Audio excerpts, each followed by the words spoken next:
Hey, listeners, we hope you are enjoying the holidays. Thank you for joining us for this bonus episode. This is part 2 of our Husband Takeover, in which you're going to hear my husband, Erik, talk about his most stressful memories in parenting our 6 children.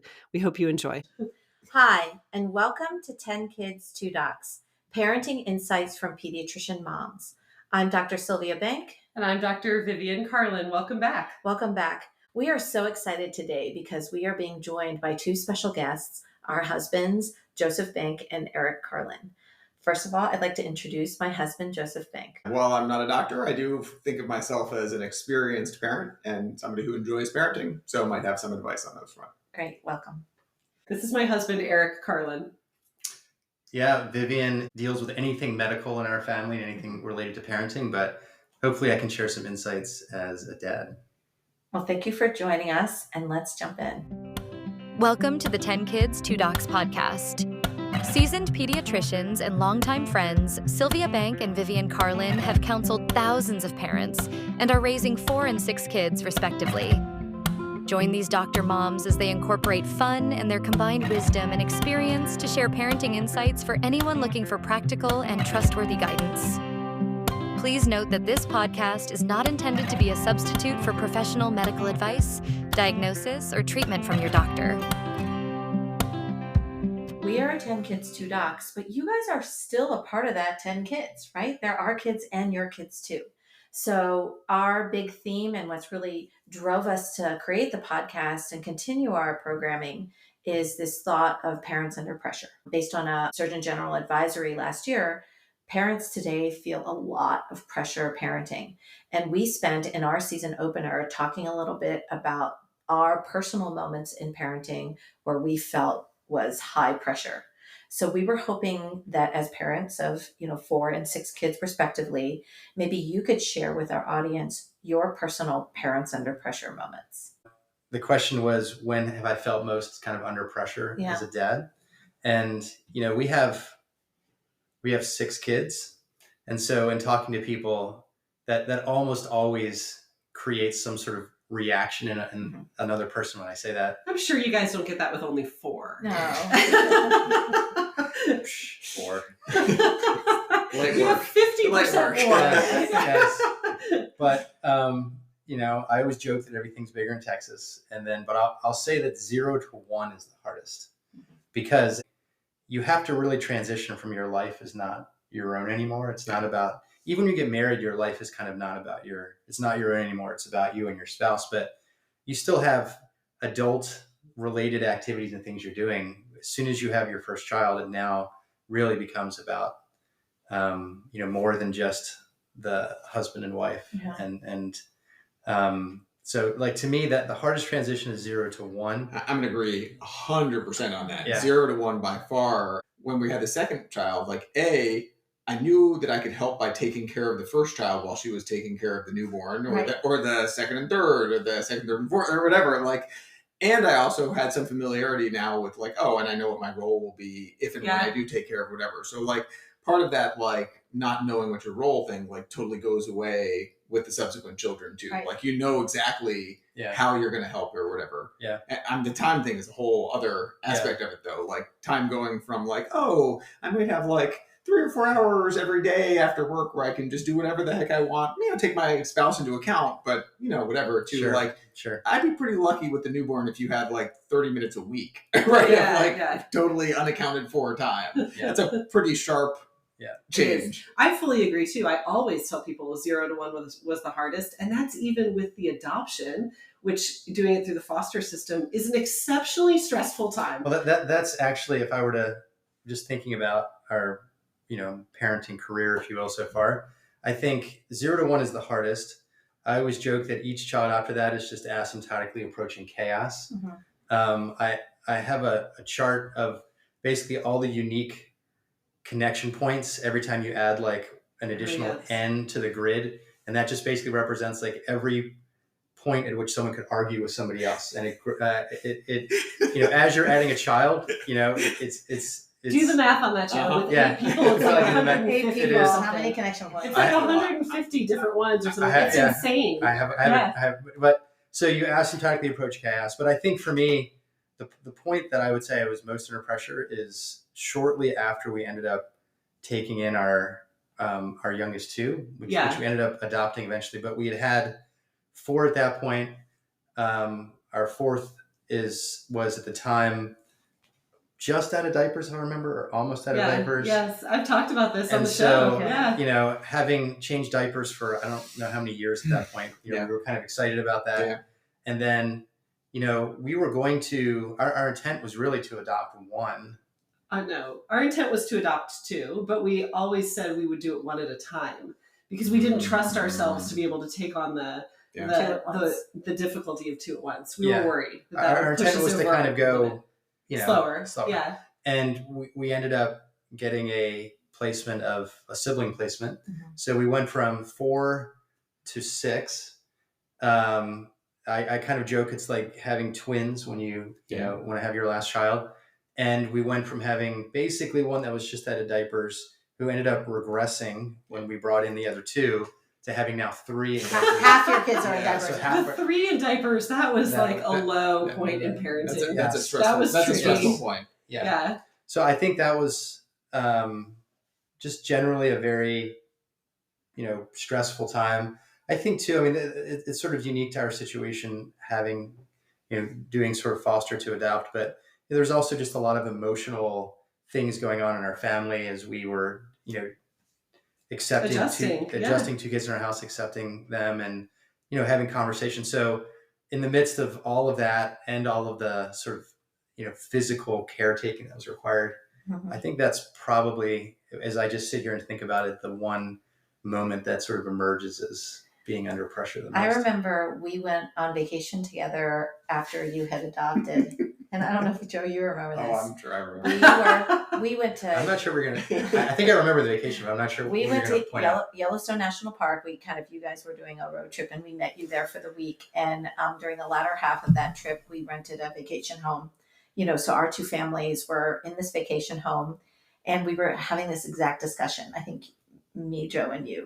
I think I may not have used the term asymptotically approaching chaos. Right. So, I think we were asking you. Was this more acutely approaching chaos? So this, I think, was the first time we had vacationed with you after you fostered to adopt, and we were asking you, like, how is that going? How's it going at home? And you were describing, you know. It was a stressful time. I totally understand why it was, but, and, like, you know, even externally, you could see that. You know, it was we looked tired. Yeah, I mean, we were like, wow, that was a lot, right? Like, and I think you were describing just how you were kind of close to chaos before, and at that time, clearly over the line, cross the threshold of just pure chaos. And while you said that, our kids were playing somewhere in this vacation home, and there was like a large bang and then crying, and we like all looked at each other and we're like, you know, that couldn't have been better times. That whatever mayhem that was happening upstairs,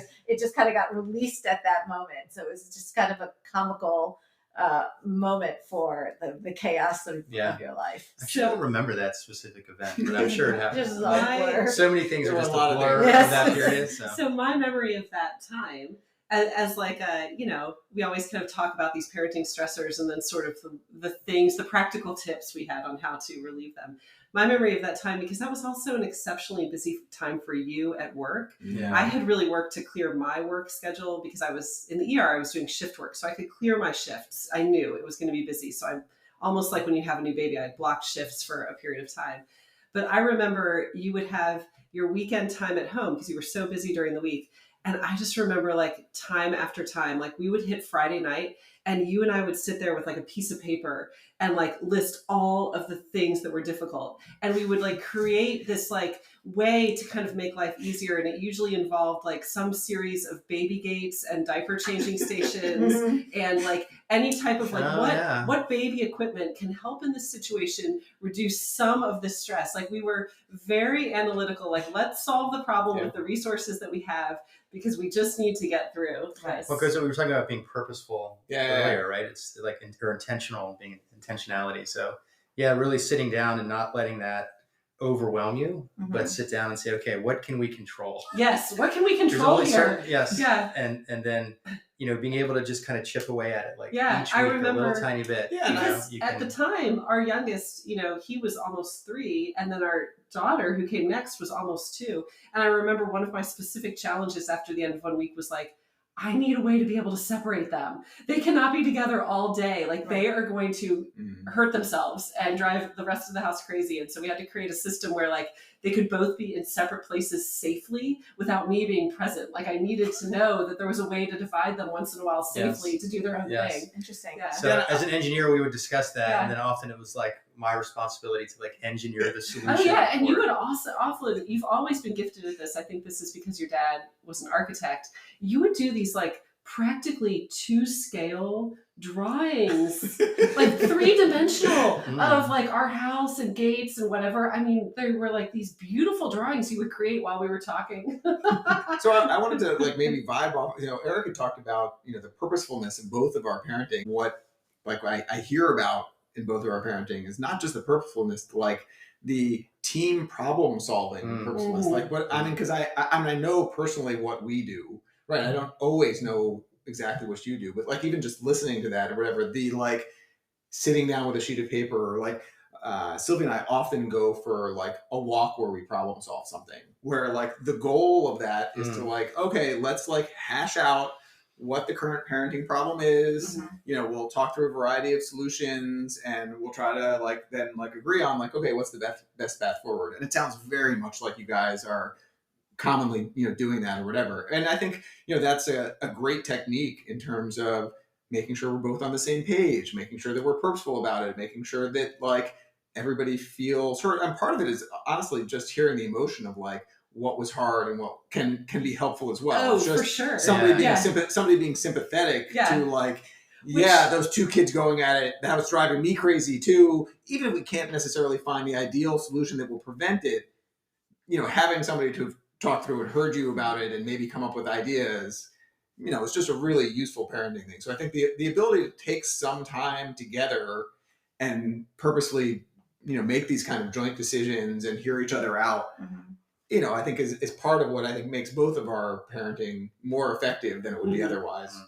I think in some cases, in some scenarios, when there's a lot of pressure because there's just a lot to do with a lot of kids, it can often, instead of the cooperative method, I can see in other scenarios it being another point of contention. Sure. Where if one parent feels really overwhelmed and they're talking to another parent, it actually, instead of inspiring a collaborative effort, it inspires an adversarial effort where there's blame, there's finger pointing, there's like, well, why didn't you do it this way? And it can actually be something that hurts the situation between partners rather than working together to solve.